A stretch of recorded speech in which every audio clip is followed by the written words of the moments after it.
وناري على شوها جزائري شرى طوموبيل من الجزائر على اساس انها مصيبه في الجزائر، لقى قطع الغيار ديالها كامله ماد ان مروكو.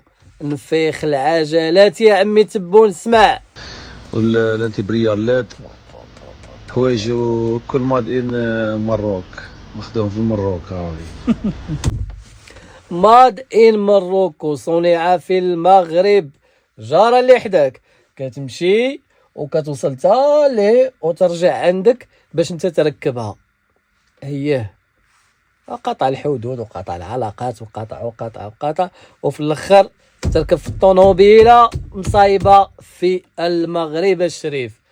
واحد الحاجه نايضه في الجزائر، هاد الاحداث ديال المسيره وكانوا بزاف ديال الحوايج اللي ما قدرناش نهضروا على هذا الموضوع هذا، ولكن راه نايضه في الجزائر على وزير الصناعه.